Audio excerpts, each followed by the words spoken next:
정확하게 넘기고 가시죠. 그러니까 24년도에 재산, 제가 아침부터 똑같은 얘기 계속했거든요. 근데 아직 위원님께서 잘 이해를 못 하시는 것 같아요. 24년도에는 1억 8천만 원을 대출을 해서 1억 원을 갚으셨죠. 네. 예, 1억 원을 갚으셨고 8천만 원 남은 걸로 총선 뛰고 그다음에 보전 받아서 8천만 원 다시 갚았고 그러면서 시범 아파트 보증금 뺀 1억을 가지고 다시 1억 8천을 만들어 가지고 갚았다는 거 아닙니까? 네, 그렇습니다. 그렇기 때문에 24년도에는 대출과 상환이 동시에 일어났기 때문에 12월 31일에 나오는 재산 등록에는 등록이 안 됐다는 거 아닙니까? 그에 대한 대출 기록은 제출하겠다고 말씀하신 거잖아요. 네, 그렇습니다. 여기에 무슨 문제가 있는 것이죠? 예. 그러니까 저는 이미 24년도에 대한 부분은 해명이 충분히 가능하다고 보는 거고 25년도에도 4인간의 채무를 상환하기 위해서 1억 4천만 원을 대출했던 것도 제출하신다는 거 아닙니까? 그래서 지금 이 문제는 우리 질의를 잘 들어보면 충분히 소명 가능한 것이다 라는 말씀 좀 드리고 싶습니다. 그리고 저는 반미 관련해서 저도 한 말씀 드리고 싶은데요. 미국 변호사 자격을 가진 사람한테 반미 전력을 갖다 씌우고 있고 사상 검증을 하고 있습니다. 제일 이해 안 가는 거는 쌍팔년도도 아니고 무슨 사상 검증을 지금 이 자리에서 하고 있는가.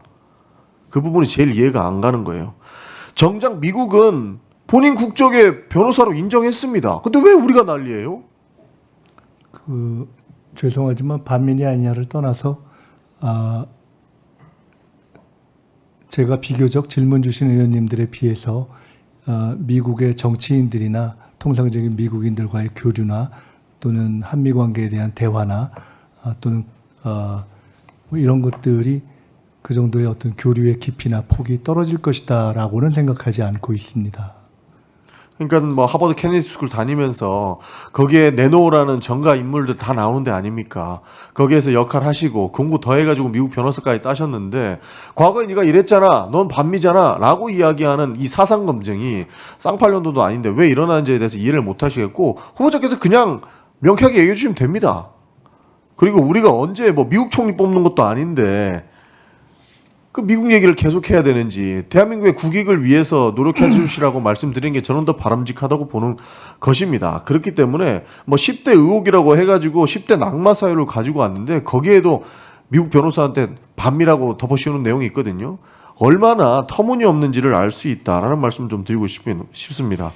그리고 저는 뭐 계속 이런 말씀 드려서 뭐 존경하는 의원님들도 이렇게 참 죄송한데 불법 될 만한 걸 다 갖다 붙이는 방식, 이 인사청문회에는 저는 관련이 없다고 봅니다. 기본적으로 위반한 걸 가지고 와야죠. 그리고 의혹이 있으면 어느 정도 입증이 된 부분들을 가지고 와야 되는데 잘 알지도 못하는 내용을 가지고 와가지고 이거 불법인 거 아니야? 라고 물어보는 방식은 저는 잘못됐다고 생각을 합니다. 어떻게 생각하십니까? 네, 그렇습니다. 네. 아니 19년도에는 국회의원도 아니었는데 김영란법 가지고 와가지고 이야기하면 도대체 뭔 얘기를 하자겠다는 겁니까? 그러면 지금까지 평생 살아오면서 위반한 거 하나도 없으세요? 이런 질문이랑 저는 다를 바 없다고 봅니다. 그래서 이런 방식으로 청문회가 진행되면 안 된다. 저는 특수검사가 어떻게 수사하는지 알 것 같아요. 쭉 A부터 Z까지 다 펼쳐놓고 여기 하나하나 위반되는 거 어디 찾아 있나. 그리고 후보자도 경험하셨던 재수가 없어서 그런 겁니다. 라는 방식으로 말 나오는 거니까 지금 검찰 개혁을 해야 된다고 아침부터 저녁까지 황운하 의원님도 말씀하시고 계신 거 아닌가 저는 싶습니다. 그래서 뭐 지금 검찰 개혁에 관련해서 굉장히 논란이 많은 것 같습니다만 후보자께서 총리가 되신다면 검찰 개혁만큼은 속도를 좀 올려주셔야 된다. 앞으로는 이런 이상한 관행을 없애야 된다고 보는 것이고 저도 검찰 특위에서 조금 활동을 많이 했었기 때문에 말씀을 드립니다. 검찰 개혁 법안만 통과시킨다고 되는 거 아니고 중수청으로 대한 인사를 빠르게 단행시켜야만 확실한 수사 기소 분리될 수 있다고 봅니다. 이 부분 어떻게 보십니까? 검찰 개혁을 하는 것도 문제이고 한국 정치의 윤석열 등으로 대변되었던 정치검찰, 온갖 못된 짓을 해왔던 그런 정치검찰류의 흐름이 정치권 내에 유입되어 있는 것도 문제라고 생각하고 있습니다. 우리가 늘 검찰개혁에 실패했던 이유가 결국 문재인 정권 들어서도 검찰개혁 하겠다고 했는데 문재인 정권도 그 검찰의 칼날을 썼습니다. 그래서 실패한 것 아닙니까? 검찰개혁 하겠다고 거짓말하는 사람 검찰총장 시켜가지고 오히려 뒤통수 맞고 그런 방식으로 하다 보니까 늘 검찰 개혁이 실패해왔던 겁니다. 그래서 한간에 이재명 정부가 들어서면 그 서슬퍼런 검찰 칼날 정치보복하는 데 쓰지 말고 그런 거 끊어내야 된다라고 하는 비판이 있었습니다. 저는 그거 굉장히 가슴 아파하게 들었거든요. 후보자께서 이 부분을 좀 해주셔서 검찰의 칼날 이런 거 정치보복과는 좀 거리를 두시고 이런 일이 안 생기게 해주셔야 된다. 약속해 주시겠습니까? 네, 저는 제가 할 수 있는 선에서 최선을 다하겠습니다. 그래서 수사 기소 분리만큼은 확실하게 좀 이뤄내서 앞으로는 이런 방식을 좀 재생산하지 않았으면 좋겠다라는 말씀 드리고 우리 인사청문회도 좀 그렇게 됐으면 좋겠다는 말씀 드리고 싶습니다. 다른 질문 하나만 드리겠습니다. 제가 계속 이런 얘기하다가 시간을 좀 많이 쓰는 것 같은데요. 저는 SKT 해킹에 대해서 한 말씀 드리고자 합니다. SKT는 사실 뭐 유심 바꿔주고 여러 가지 하는데요. 신뢰 회복이 안 됩니다. 그런데 대충 답 나오는 것 같아요. SK가 사고 쳤지만 이거 장기화되면 오히려 문제가 된다. 그래서 대충 풀어주려고 하는 것 같은데 이런 식으로 하면 안 된다고 봅니다. 사실 저희 의원실에서 법안 발의도 했었습니다. SKT의 약관에 보면 회사의 기책으로 인해서 해지할 경우에는 위약금을 면제할 수 있다라고 분명히 적혀 있습니다. 근데 기업은 어떻게 하겠습니까? 자기네 잘못 아니라고 귀책 사유로 볼 수 없다. 그러니까 본인들이 안보 관리 잘 안 해가지고 해킹 당했는데 그 해킹 당한 게 우리의 잘못만을 볼 수 없다라고 결국엔 소송 갈 거예요. 그렇게 되면은 결국에는 피해 보는 사람들은 소비자가 될 겁니다. 이거는 뭐 단순히 뭐 한 회사에 대한 내용만 국한되는 내용이 아닙니다. 그러나 앞으로는 이런 부분들을 좀 재발을 방지해야 된다.